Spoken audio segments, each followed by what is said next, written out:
morning. Good morning, Mike. What's going on?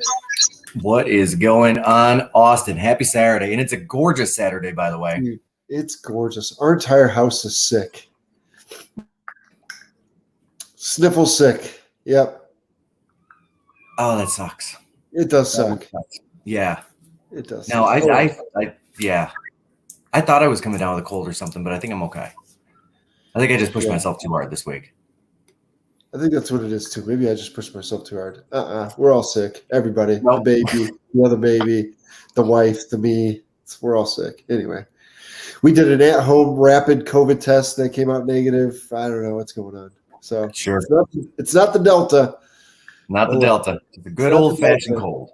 It's just a good old-fashioned cold. It's like you don't even know what to do with that anymore. I know, right? You get so freaked out about, oh my gosh, is it COVID or something, you know?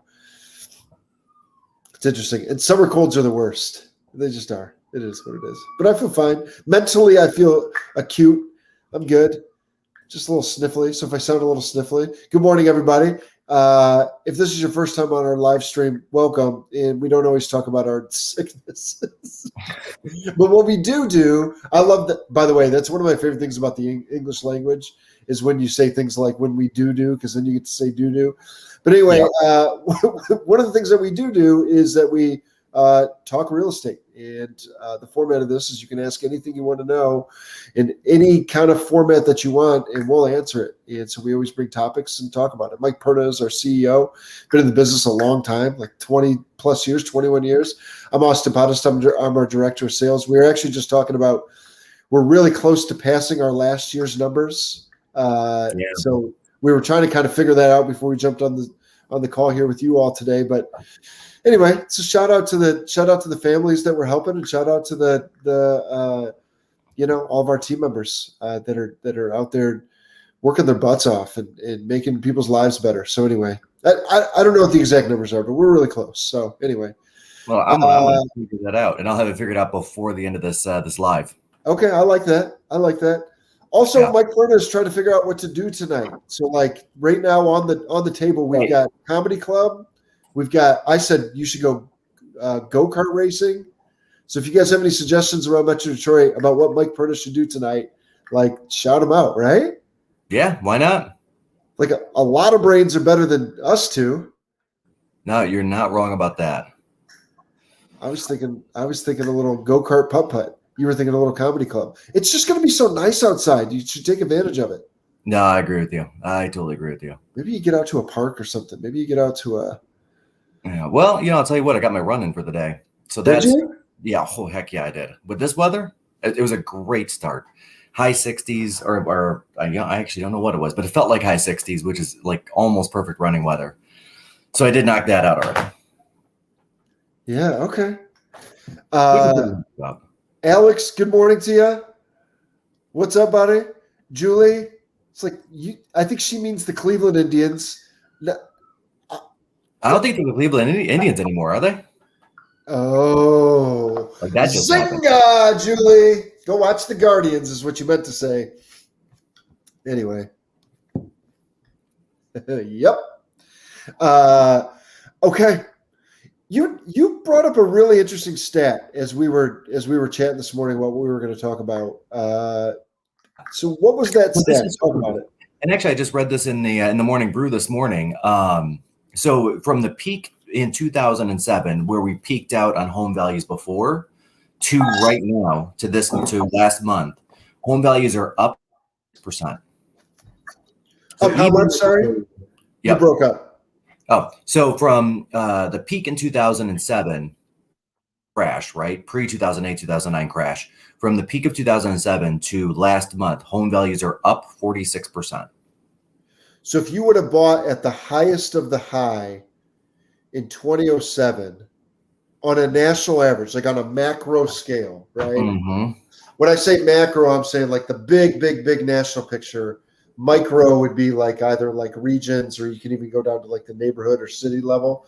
But on a macro scale within the United States, if you would have bought at the peak of 2007, and then you lost a bunch of money, right? Or home value or money on paper, you still would have made 46% by owning real estate. Is that what you mean?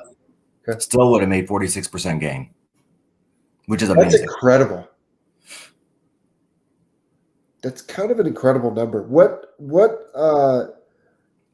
do you think that means? Why do you think that's important? Why do you think that's relevant? Well, I think it's relevant, and there it is. We are 11% away from beating last year's numbers. On the team, you're saying? On the team. Yeah. Last year we sold 140 million. We're at 126 closed right now, 14 million to go. That's it. Yeah. That's it. We're going to overtake that by the end of the month. That represents probably, I would say families helped. I think that represents probably in the neighborhood of 50 families.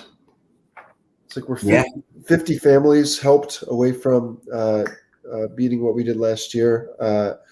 By the way, one of the things that I say to our agents all the time, Mike, is like, your friends and family want to work with winners. Like, people want to work with winners. I mean, right? It's like, it makes sense. It's like if someone's winning, they're doing something right. And so, anyhow, I feel like we're winning. So yeah. Anyhow, I agree. Okay, so back to this 2007. Back to this 46%. Yeah. So let's go back to that. Why does that matter? Why is that relevant? Why is that stat significant to you? Well, and here's where it's significant, and I'll even use a personal example for this one, where I see the significance of it. That there was and bear in mind, I was selling real estate at the time, right? Like I was actively selling real estate in the 2008, 9, 10 crash. And there were a lot of buyers at that time, and a lot of sellers at that time, and a lot of people at that time, and a lot of everybody at that time saying, well, real estate values are down 30, and they're never coming back. Underline, bold, never. Right? Yeah. And yet, 15, most metros had not only recovered, but recovered to the 2007 peak. And then from there, it was all just moving up from there. So bringing it back to 2007, the average home sale was $280,000. Or take a couple $1,000s, $278,000. All right, that was just the average nationwide, right? In July, the average home sale price was $367,000. That's huge. So even if you had bought at the absolute peak in 2007, you're still up 47%. And the reality is, most people were in that 2006, let's say 5, 6, 7 home until 2015, 16, 17. So they at least at minimum broke even just on value. If we're only going off value, they at least broke even, if not made 5% on their investment if they had made that move at that moment, like the average American does that lives in a home for 10 to 11 years. That does not include, let's say you bought in 2007. Let's say you bought that house at $280,000 over that 10 year. Let's say you put 20% down. So you got a $240,000 mortgage over that 10, 11 year period. You would have paid off the mortgage around $50,000, maybe $60,000, depending on the loan itself. Right. So there's money in the pocket there. You would have gotten between $2,000 and $3,000 tax credit every year. So let's call that $2,500 as a nice round number. So there's another $5,000. So even if you had bought on the absolute worst day, and then like any average American moved 10 years later, which would be 2017, you would have been up $1,000 in just principal reduction, and you're in what you get back on your taxes for having a mortgage, right? Plus, by 2017, home values were 10 to 15% beyond where they were in 2007. So that $280,000 home, you would have been up another $28,000 to $40,000.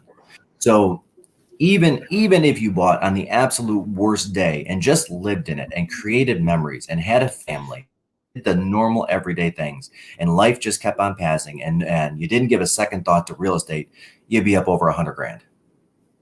And that's huge. That's huge. There's no like this.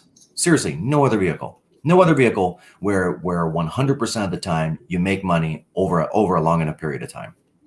It's crazy. Yeah. The number one predictor of wealth building in America, you guys. Yeah. Is home ownership. Yeah. And let's go, go into my own example. I bought a condo back when I was about 20 years old. Actually, I was 20 years old. Couldn't even go out and celebrate with a drink. Just goes at 20. I paid in Novi. What did I pay? I paid $134,500. And then at the very, very down market, those condos were going between 25 and 35,000. Now I ended up hanging on to it, right? There were 2 sales last month, just over 180,000. Oh, and my mortgage is about 10,000 away from being paid off. Yeah, you're basically free and clear at this point. Yeah. Yeah. And somebody else has been paying it for the last 10 years. Yeah. More than that, actually. So as a rental, I'm getting, and let's just talk about that one for a minute. I do think it's a great idea for buyers to consider holding on to that first time property and making that move to the second time property and maybe keeping that first one as a rental because a lot of times those first time buyer properties are where the sweet spot is. So I've been renting it out now for $1,550 a month for well over 10 years, right? Between the association dues and the mortgage payment, I'm paying $100 a month all in, which means I'm cash flowing $600 a month. After I pay taxes on that, it's $400. And another couple of years, I'm going to have that thing paid off free and clear. Somebody else will have paid the entire mortgage for me. So I have an asset worth closer to in a couple of years, I'll have an asset worth closer to 200,000. And then once that mortgage is gone, I'll be cash flowing about 1,000 a month. Just income. Just income. Yeah. Yeah. Not everything, right? It's not everything. But that 1,000 a month chunks away my other mortgage payment pretty heavily. Yeah. I think the implied with this entire conversation, Mike, is like when we talk to clients, there's like real estate is emotional. Yeah. It's just emotional. And so like when you actually look at it, it's like, okay, I bought in 2007 at the height. And it's like, or in Mike, your instance, you bought this condo for 135,000, 136,000, or whatever it was, right? And then at one point it was worth $25,000. It's like hard not to panic. It's like hard not to panic in that instance. And it's, by the way, the same thing with the stock market. It's like if you sell when assets are down, you lose. It's just how it works, right? Yeah. But anyway, so one of the things that I find clients trying to do, it's like an emotional conversation that they're in with themselves. They're looking at homes now, and they're saying, here's what they're saying to us, ready? Like daily. It's like daily, this is what people are saying to us. Like, I'm not seeing anything I like. I can't believe how high prices are. I can't, like, all these different things. And like in reality, what they're saying is, I don't see anything that I like for the price that I think I should have to pay for this, right? Yeah. And what we're finding is that everybody is about 15 or 20% off on their expectations. So let me give you that math. That means like if you're someone that's considering buying a $300,000 home, it's like the home that you think that you're getting for 300 is actually more like 350 or 360 right now. It just is. It's like in my guess is if you're flipping around on Zillow, or if maybe you're even out looking at properties with one of our agents, hopefully, wink, wink, nudge, nudge. But like, if you're out looking at properties, you're kind of experiencing that. You know what I mean? Yeah. And so one of the things that we hear people say all the time is like, I'm going to wait for the market to cool off. But like, the truth is that we come up here week after week and like give you reasons why it's not going to cool off. But now what we're kind of even doing right now, and we still don't think it's going to wear off, by the way. But what do you want a baby? Come here. You want a baby? Sure. All right, baby sighting, ready? You got your bib on, girl? Say hi to Mike. Does baby live over here? Oh, hi. Oh, hi. Yeah, man, she's getting big. Yeah, she is. The Pothast were figuring out our numerology this morning. Anyway, just goofing around, like trying to figure out what our numerology was. But anyway, and stuff. Huh? Like signs? No, like numerology, like the astrology stuff. Okay. I don't know. I read this article about how you could figure out how many times you've been reincarnated, and I was like, well, that seems like something I would want to know. Yeah. Why not? Why not? But anyway, thanks, guys. But anyway, like the implication there is like, okay, fine. We still don't think that home properties are going to go down in value. We don't. It's like this is we keep on giving you people evidence. Like this is not like last time. Like last time, it's like this mass foreclosure event. We talked about that. This time, it's all driven by lack of inventory, and that's not going anywhere. It's like not going anywhere for a long time. But even if we say, fine, I'll give you the argument. By the way, I still don't agree with your argument. But even if we say, fine, I'll give you the argument, and let's predict that home prices are going to crash over the next 2 years. Even then, 2007 till now, home prices were up 46%. Even then, you got to live somewhere, and you're paying down a mortgage. You're either paying down someone else's mortgage or you're paying down your own. Even then, right, you've got the tax write-offs and the added tax benefits. And even then, even if you would have bought a condo in 2007 for $140,000 and the next year it was worth $25,000, that's never happening again in your lifetime, by the way. But even then, you're up $50,000 in equity. You had to live somewhere anyway. You've paid down a loan by $100,000 in tax credits. Even then, you're up $150,000. By the way, take into account if you're considering buying something at $300,000, you might be up more like $250,000 to $300,000 over the next 10, 15 years. Even then, it's like, so we make this an emotional thing, but the truth of the matter is real estate is, it's the number one predictor of wealth in America. Yeah. And it really doesn't mean that you've got to be, it doesn't mean that just this is not political. It doesn't mean you have to be Donald Trump and own a bunch of properties and hotels. It's just like own your own home. That's it. You know what I mean? Yeah. Yeah. Well, and that's a good point. And my response to this is, at the end of the day, great. Let's say it does crash. And let's say you did buy a home. Go buy another one. Rent one of those two out. Right? Like, okay. So there's a theory in stock trading called dollar cost averaging. Right? Yep. That's not really a theory. It's just a mathematical equation. So at $1, it goes down to 50 cents. You buy an equal amount of it. Your average price was not $1 and not 50 cents. It was 75 cents. Yep. Right. So during the down market, that's where I lived. I looked at the situation and I said, okay, I've got two, this condo I still owe, at the time it was like 90,000 on. It's worth 20 or 25.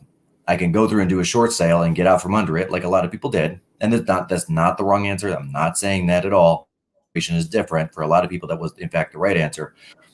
Or I can try to dollar average it and pick up two more of those condos, rent them out for a few years, wait for values to go back up to about 100, and then sell them. Little did I know that the values would continue to go up all the way to 180. And that was dumb of me to not hold on to those until now. I mean, literally, like I lost 160,000 potential profit by selling those two condos instead of just holding them. Right. At the end of the day, I still picked up those two condos. Let's call it all in 40, 50,000. Let's call it an all in with fixing them up, getting them rentable, the purchase itself, all of that, because they weren't really in bad shape and they're condos. There's not much to do. There's no real exterior anything to do. Yep. So with dollar cost averaging, let's say I paid 50,000 by two, that's 100. Then I paid 130, let's say 140 for the other one all in. So that's 240,000. So now I'm paying 80,000 a condo instead of 140 for one. Mm-hmm.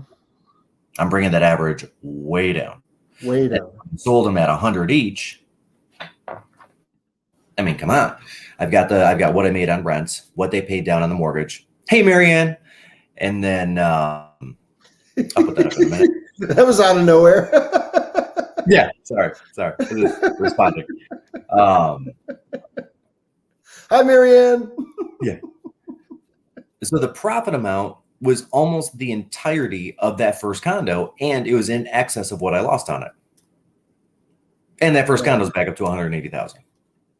Right. Yep. So even if there is a crash, you still got to live somewhere. The crash probably isn't going to come for another 2 or 3 years, which means values are going to be going up. Which means values are going to continue to be going up as they are. So the crash might bring it back down today. I'm going to clean that up and say that. I'm going to say it a little differently, right? So, okay. But you're even assuming there is going to be a crash. So yeah. I'm sure there's going to be. By the way, there's a difference between a correction and a crash. It's like there might be a correction. It's not going to be a crash. Go ahead. Yeah. Let's assume that you buy a home at the median home price in the United States today, $350, or in Michigan, which is now $300. So let's say $300, right? What we know is because of the lack of inventory, right? Home values are going to continue to go up over the next 2 years about 20%. So that home at 300 is now going to be worth 360. Let's pretend for the third time in all of U.S. history, the third time only in all of U.S. history, home values go down 10%. So that home that you bought at 300, which is then worth 360, goes down 36,000. You're still in it for you still have 324. You're still up, right? You paid almost off on the loan, and you got another $5,000 kicker back on the taxes. Mm-hmm. So you're up about 40,000. Or you can continue renting for those 2 years, give some, and frankly, probably a higher amount than you can get a mortgage for right now anyway, because mortgages are super cheap. It's bizarre what the difference between rents and buying a house. Oh my God, it's amazing. It's amazing. It's amazing. Dude, I'll tell you right now, my house payment right now is about $1,100, yet I can rent this thing out for $1,700 or $1,800. I just looked at rents the other day. I couldn't believe it.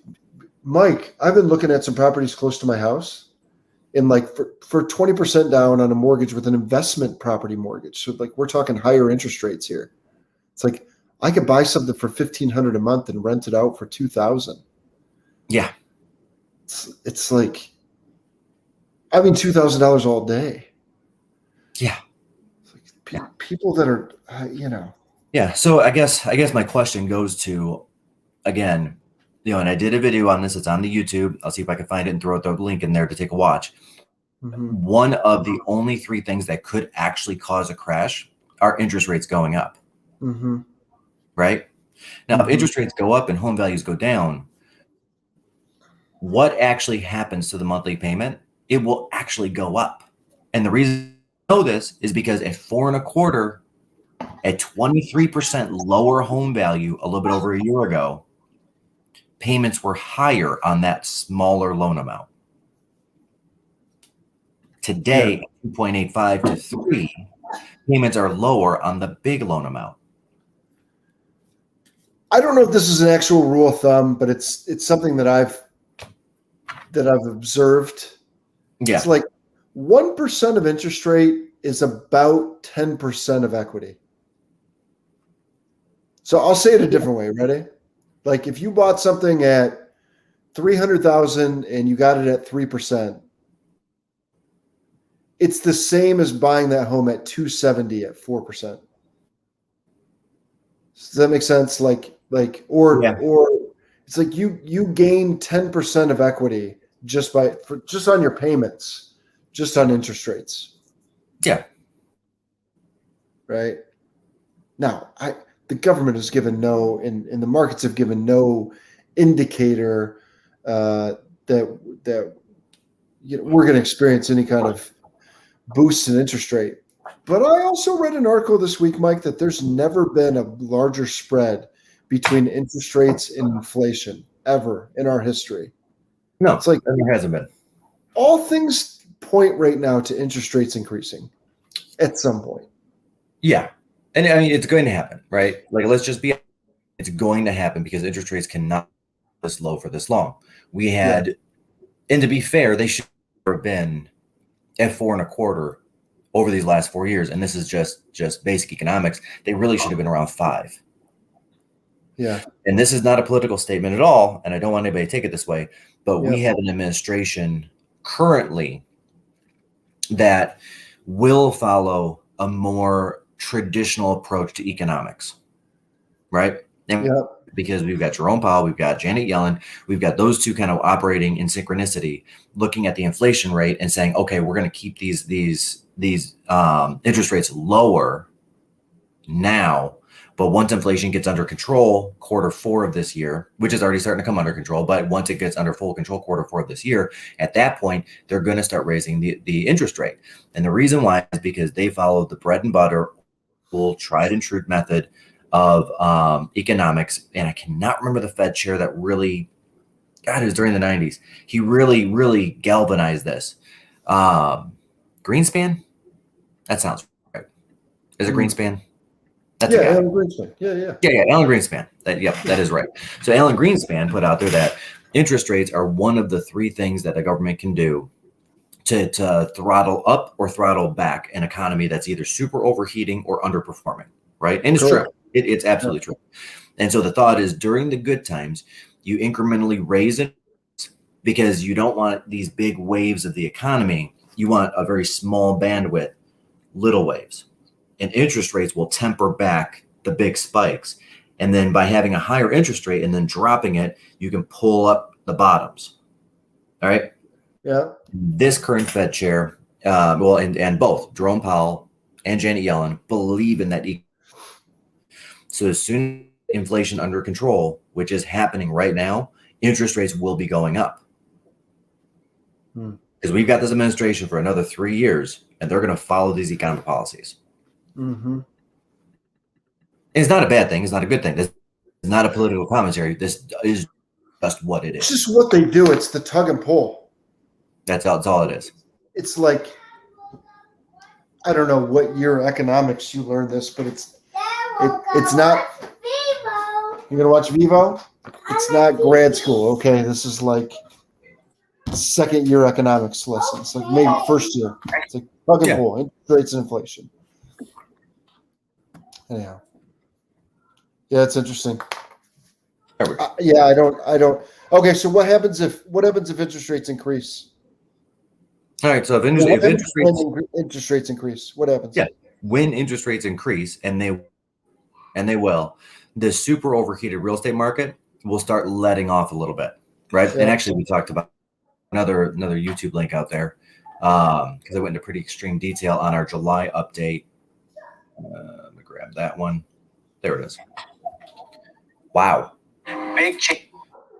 So we did a July real estate update, like what's happened in the market here in Southeast Michigan in July. And that thing's already got 11,000 people that have seen it and viewed it, which is a great number. I love that. So when interest rates go up, and this is where I think we're going to end up landing with this, is we're going to see home values increase by 3 to 6% per year. So like mid 2022 and after, 3.6% per year instead of this craziness in the market where we're seeing like 3 to 6% per month. Yeah, we've basically experienced, depending on the market, like 20% over 2 years. Yeah. It's like, and it's come in these little spurts. It's come like, but like for the month, right, 20% in 15 to 20% in 2 years. And so what you're saying is it'll just level off to norms, which is more like 3 to 4%. And that's it. Yeah. That's it. And our big crash will not. It's going to be different. So right now we're like year over year from June. That's where this report came out. June of last year to June of this year, the national are up 23% in home values as a national average, which is an insanely large number, 2% per month, right? So instead of going up another 20% year over year, the correction and the crash really means is we'll just be going up 3% year over year, or 4% year over year, or 5% year over year. That's all that means. So to answer the question, will there be a 20% change? Yes, but the 20% will come in the form of not going up instead of going down. It won't happen. Right? Now, looking at it this way, let's say that, and let's say that you're getting a very minimalistic per year growth. Okay? And people always talk about like the cost of home ownership. The cost of home ownership is about 2% per year as far as maintenance goes, right? So whatever your home value is, about 2% per year, you end up putting aside into some sort of a maintenance, right? And it's not, and I don't mean to say that like every single year you're just writing a check to some randomness for like if it's $200,000 house, like $4,000. What I'm saying is over the course of time, you're going to do and that roof will be 10 or 8 or whatever that is. Over the course of time, you're going to do 10. Over the course of time, you're going to do HVAC, and that's going to be, 6. Over the course of time, something's going to happen. You have to call an electrician out and you get a $500 bill, right? Something's going to happen. You got to call a plumber out. You get a $700 bill, whatever that looks like, right? That's what I mean by that. So 2% per year over time. So if we're growing by 2% and yet we have to spend 2% to maintain the property, we're at break even, but we're really not, again, because every single year you're paying down that mortgage and you're getting that tax reimbursement, not to mention whatever the difference is between renting and buying. So it's more like $800 a month is what people end up netting out between tax savings, paying off principal, and what they're not spending in rent above what the mortgage cost is. So even if we just go to a very base level 2% per year, you're still up $9,600 on this example, $9,600 a year per year. I mean, think about that. Okay, so the average in Metro Detroit at this exact moment in time is about $48,000. Okay, which by the way is I'm to go buy a house. When was the last time you were able to literally just give yourself a $10,000 a year raise of your own choice? Buying a home versus renting is exactly that.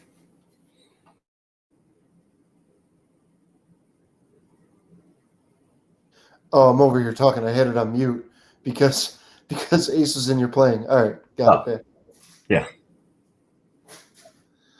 We need jobs to support the real estate value in this area. Some boomers forced out of careers early in job, not able to stay put, locked in their homes or even in the state.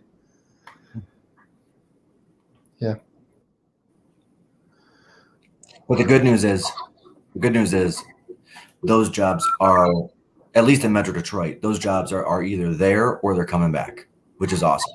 And that's a great side note. So last month, we added 900,000 jobs, 900,000 Ds to payrolls across the U.S., which is so good. A large chunk of that was here in Michigan, which again is wonderful. We officially moved down from 5.4% unemployment to 5.1% unemployment. Yeah. I think on an individual level, this has been some people's experiences. I think there are companies on the other side of it that are picking up what other companies are putting down. And here's what I mean by that. So my aunt, who did just over 30 years at General Motors, and she was in finance. She was in finance in 3 different divisions, including OnStar. When GM spun off OnStar, they kept 4 people as part of that contract. She was one of the few to let go, right? Yeah. She was, I don't have a better term for this. So let's call it put out to pasture, so to speak, right? Yeah. And that probably resonates in this example. 6-7 years ago, General Motors has been calling her every single month, begging her to come back because they can't find the talent. Yeah. I think, although I agree with you, I think this happens on the individual level. I can remember the same conversation 10 years ago about, engineers transitioning to IT workers. I can remember the same conversation 10 years prior to that when the unions came in and they took a lot of people that were making $26-30 an hour and turned them into $13 and $14 an hour jobs. And I can remember 10 years before that. I'm not even that old. I just think this is a natural cycle of what happens in reinventions of economies and reinventions of people's skill set. And I just think it's just an unfortunate byproduct of the evolution of what happens within our economies.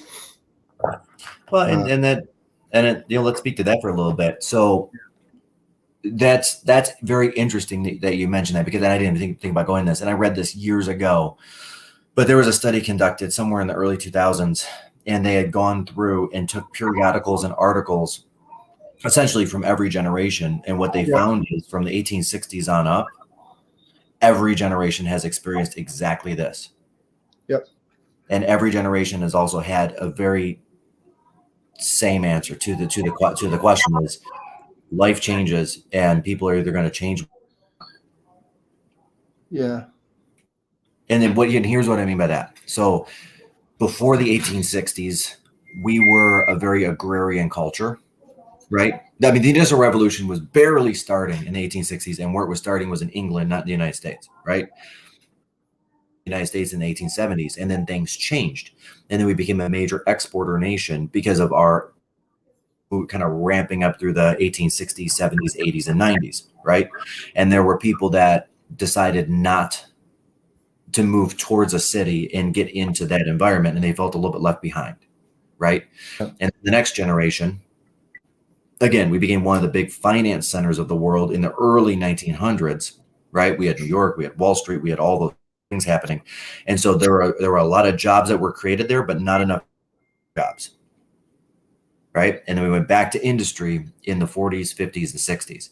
And then between 1960 and today, we completely flipped our economy from a 70% industrial-based making economy. So 70% of all people that are employed in the United States are employed in services, right? Yeah. You know, think Apple, Facebook, Google, all of that, which is kind of the last iteration of this. If this is kind of making any amount of sense. Every time there's a shift of this nature, things change. It's not that jobs aren't there. It's that the skills are different. Does that if that's making any amount of sense? It makes no sense. The truth is young people are more willing to reinvent themselves. Yeah. You know, we have an experience with agents that we hire, Mike. Like, we have a lot of agents that are really, it's actually, we find people to be really, really successful. We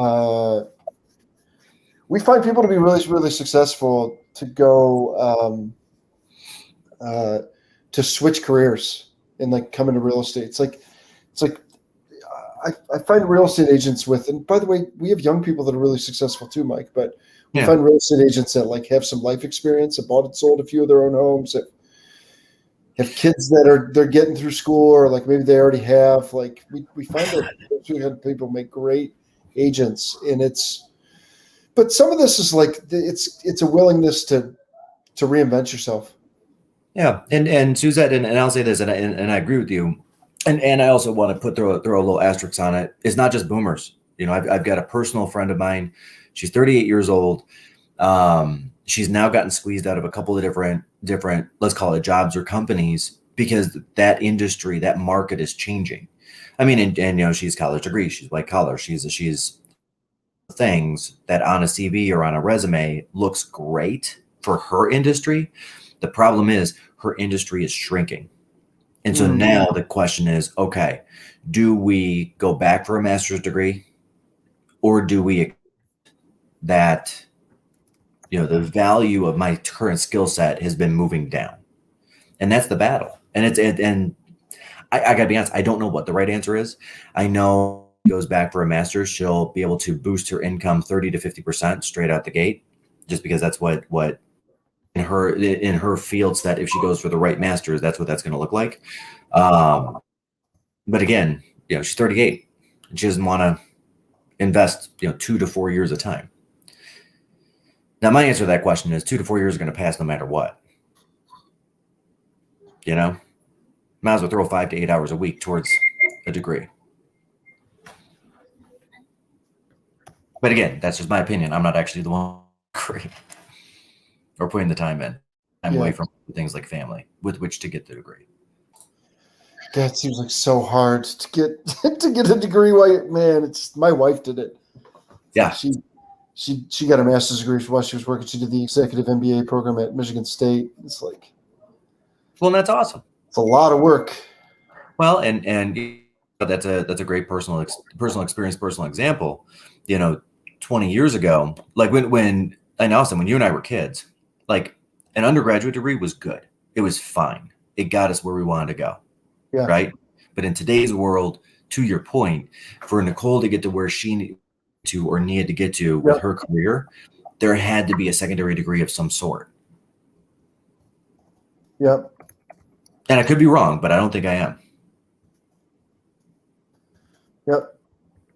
Yeah, like there's a certain point that she could get to in her company, and if she doesn't have the master's degree, she can't get to that next step. Yeah, for sure.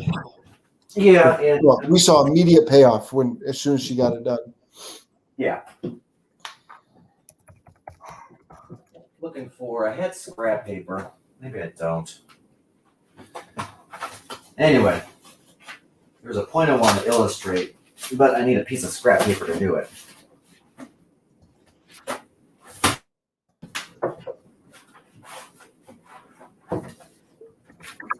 All right, there we go. So that's a good question. Are you going to draw for us? Well, I'm going to draw something. All right. Yeah, but let's go with Jen's question before we... Studying for my license now. I'm a dental assistant, so I'm really changing it up. Any tips for the test? You know what, Jen? Can I give you we've got a hiring manager. Now, by the way, look, we just have a bunch of resources that we give out to our agents when they're studying for the exam. Got a bunch of old practice exams. We got a bunch of old, like we have like a login for some tools online where you could do your own flashcards and tests and all this stuff. And we'd be happy to give it to you. We'd be happy to give it to you to help you out. So can I have you reach out to Lori? Lori Mulholland, and I'm going to put her phone number in here. It's John, if you want to write this down, it's 248-617-6943. That's the Perna team hiring manager. And again, look, if you want to have a conversation with her about what it looks like to be on the team, please do. And if you don't, I'm okay with that too. We'll still help you out with the resources.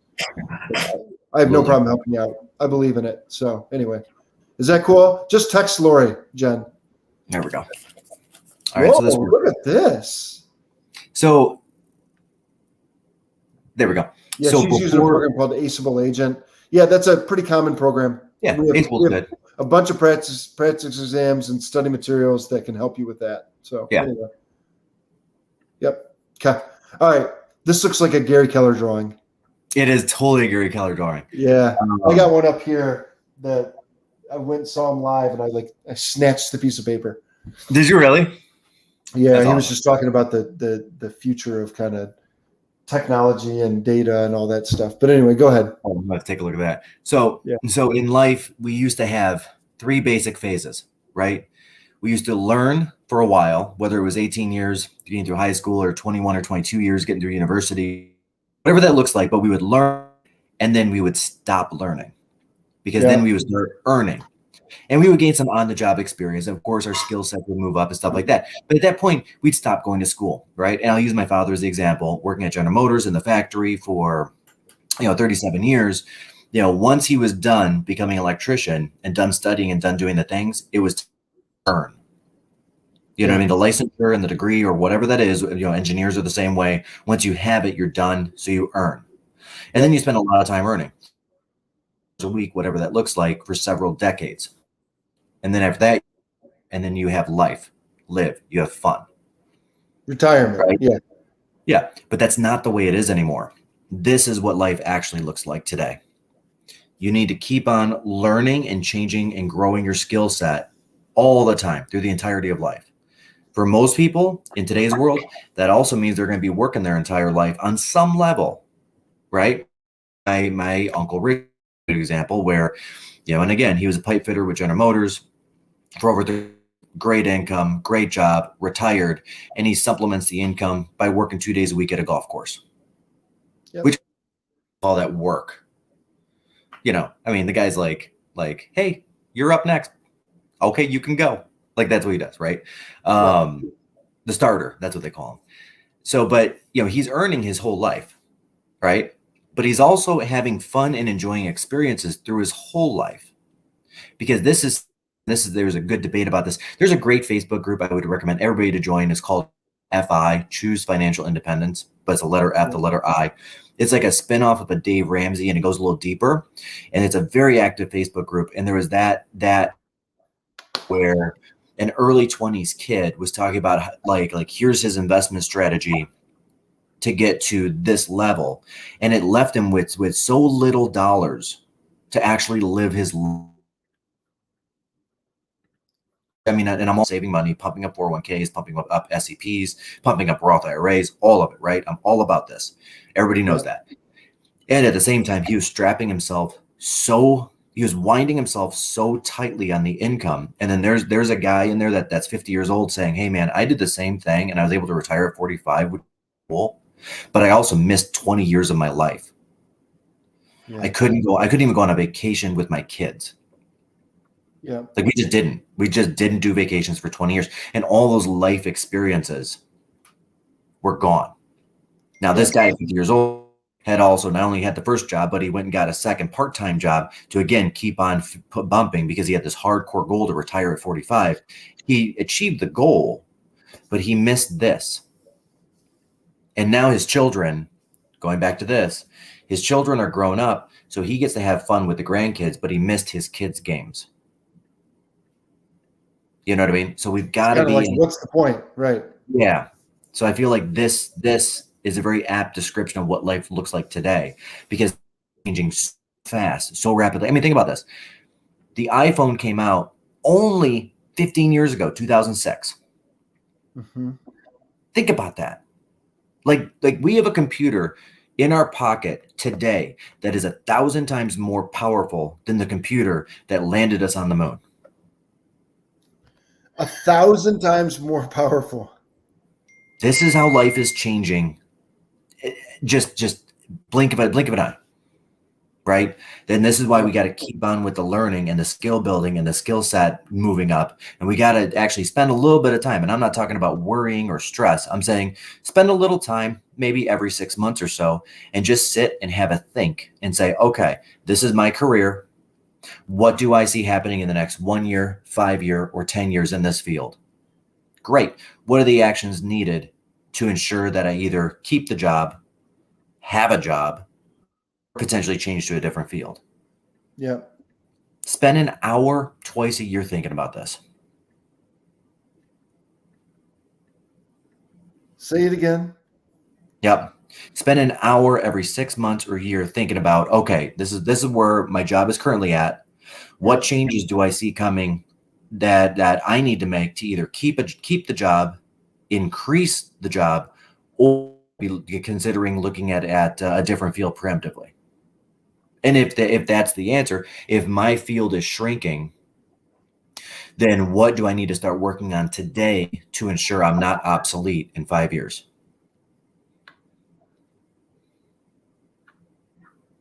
And this is just life. This is where we're at right now. The 30-year company man philosophy is gone, right? For this generation, for all generations at this point, right? Chrysler used to have the cradle to grave coverage. It was so good. Like if your parents, at one point in time, if your parents worked for Chrysler and you were born, you would be covered cradle to grave with insurance just by having a parent that worked at Chrysler.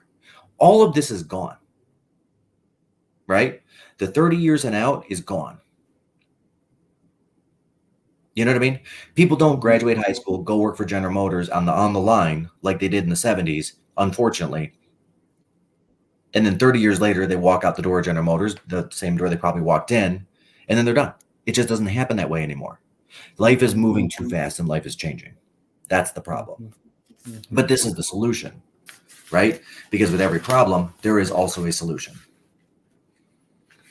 And if you're thinking about thinking time, go ahead, keep going. Yeah, if you're thinking about like thinking time and how to structure it, this book, The Road Less Keith K. I'm not kidding.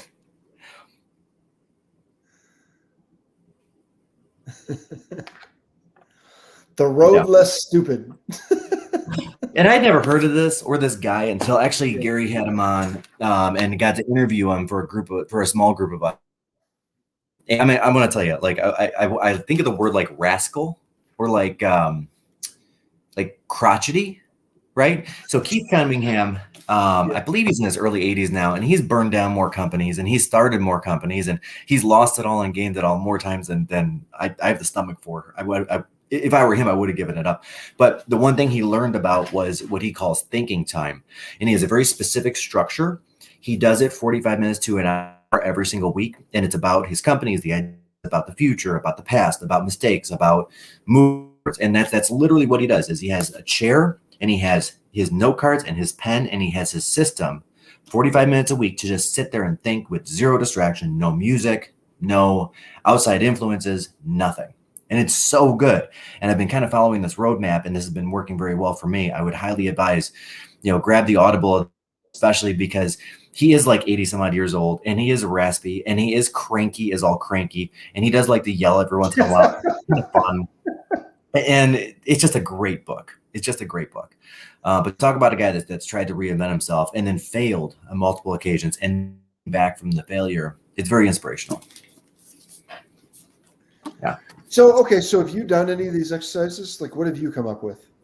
Yeah, so I do a lot of the thinking time exercises. 2-3 times a week. I literally just sit there and I use a modified framework of what Keith uses, where I've got my spot, right, and I've got I don't use note cards. I use pads. Yeah. Right, and I just write whatever and for a half an hour. Ideas come to me, but the first 15 minutes I review what I had written down before, and most of the time, 90% of the time, I look at that, I'm like, man, that was dumb. What was I even thinking? Why am I even thinking? Sure, I'm an idiot, and so I toss it out.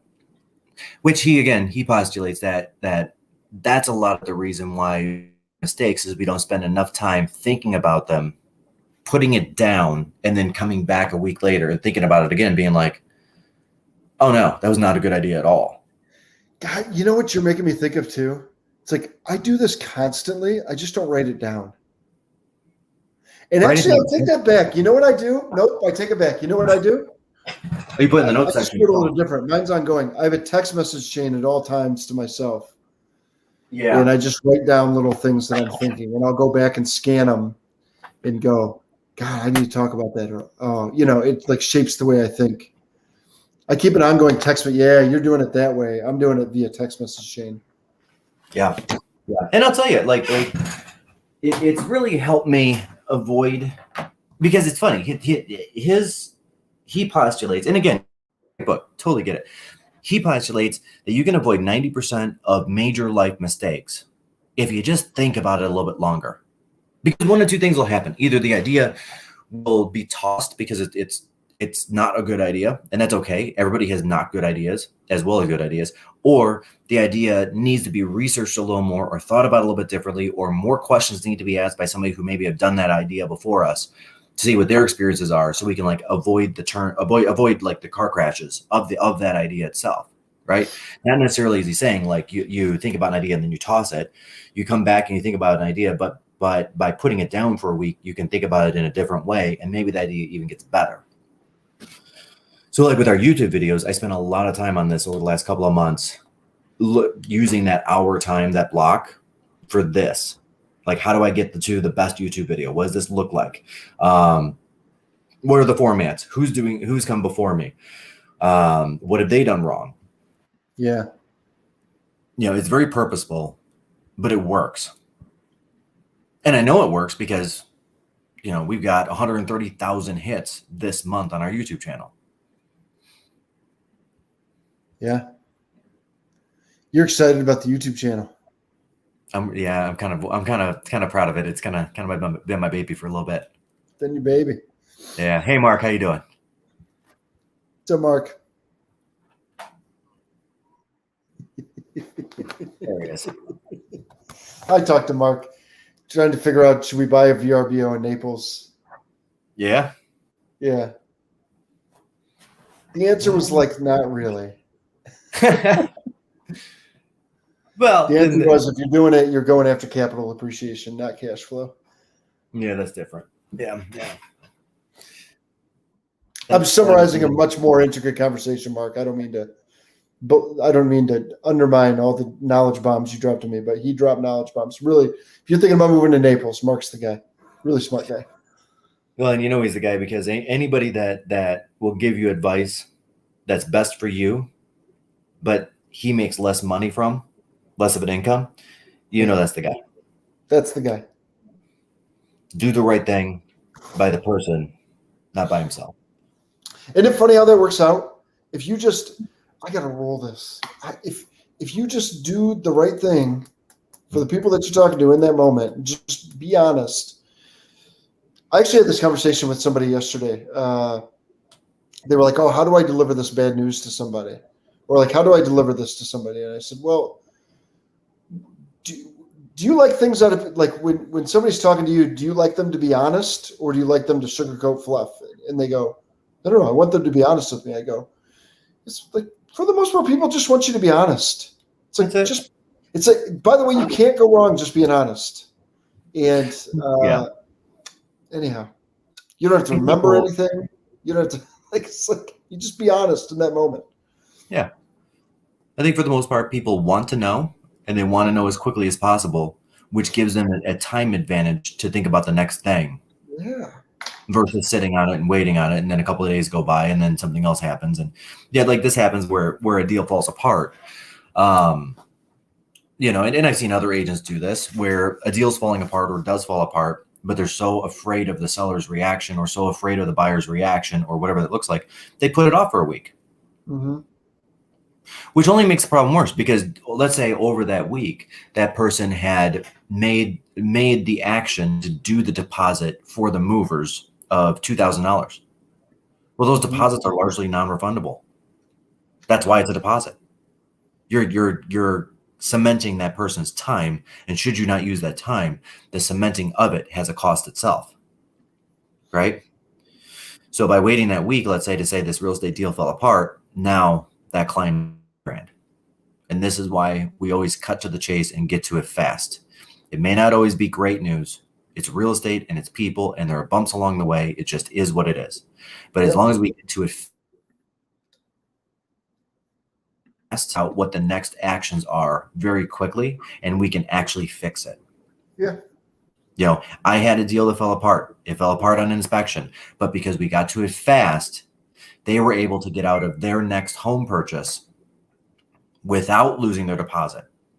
And because we were inside the home inspection on the next one, if we had waited 2 more days or even a day and a half, if I had waited 36 hours to let them know the news about this deal falling apart instead of immediately when I found out, they would have lost that deposit on the next house.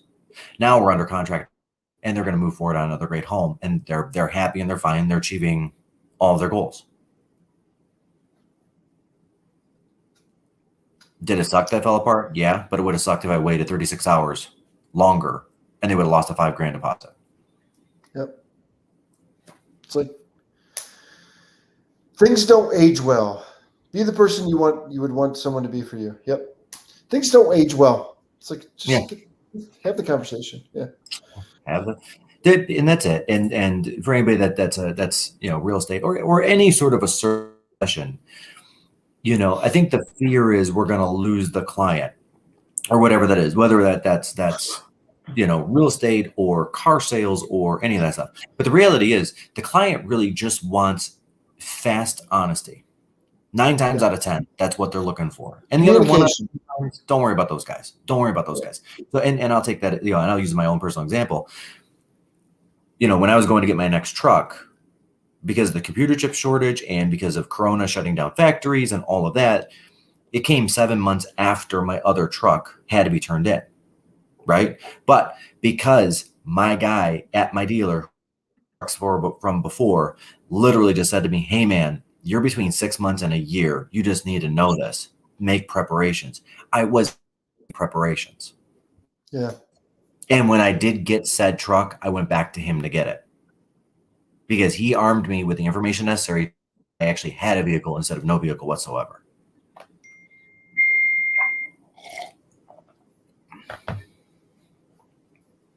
Yeah. I feel very soapboxy today. Yeah, we're a little soapboxy. We talked some real estate though. We talked about home prices 2007. You still would have made 46%. You still would have paid down a mortgage. You still would have had tax benefits. You'd be ahead by $150,000 right now, if not more. You spent a solid 4 minutes on real estate.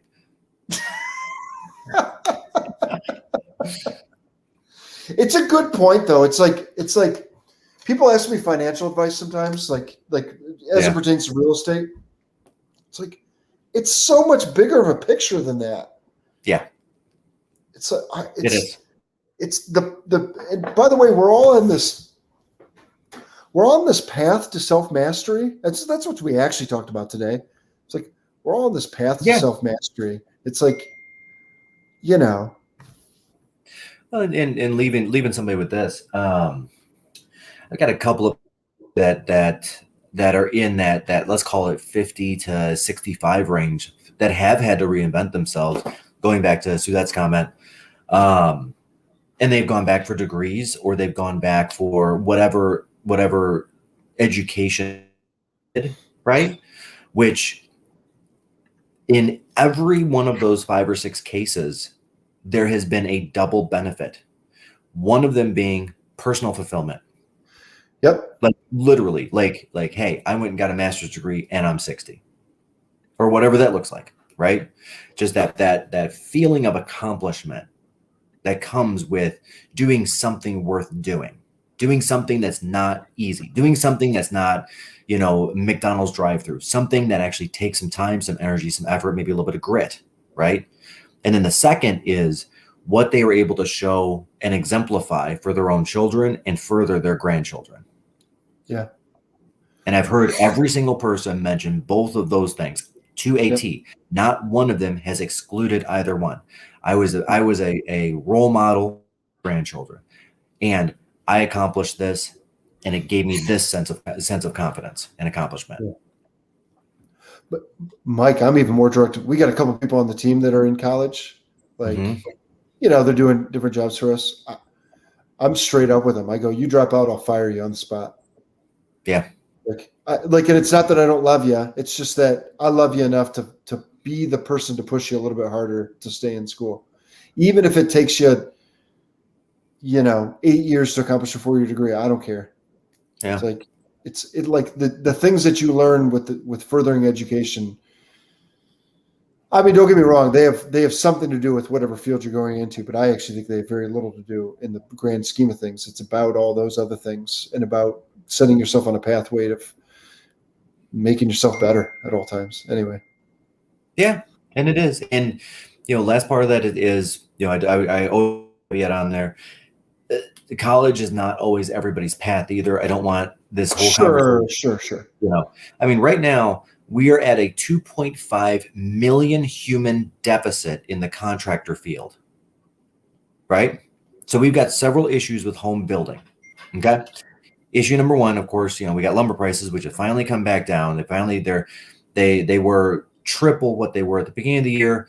Now they're back down to a little bit under double, and they're still falling, which is great. We're getting that back in line exactly as anticipated. If this in April and May, I was talking about June and July, we get back on track because of the supply would be ramping back up. And sure enough, here we are in August and we're almost back. Great. But what we are missing also is we're missing the electricians, we're missing the plumbers, we're missing the millwrights, we're missing the carpenters, we're missing all of those trades, which are high-paying trades. Yep. At a rate of 2.5 million. And that dates back all the way to the old market, because when the market crashed in 08, 9, 10, a lot of people got the trades because the demand was so low. But here's how high the demand is right now. And I will give you an example. My parents considering the options of either moving, right? Or in their kitchen, their bathroom, their flooring, like a major overhaul, and just staying another 15 years. This is the home. This is their home forever. Right?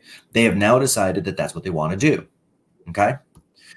It's a $70,000 job quoted by 2 different contractors. Yeah. Right. They can't get them to call them back. It's really tough out here. Yeah. That's how tough it is. And my dad's like, hey, offer him an extra $10,000 bonus to get it done. inside of 1 year. And they still won't call him back. You know your quote? We're going to pay you $10,000 more than that, and you can get the work done anytime in the next 12 months. They Still can't can't do it. You can't get a call back. I know. Craziness. I know. I know it. I clearly right. had a today. We got a lot done today. Or maybe we didn't get anything done. I don't know. I don't know. We got a lot done. We got a lot done.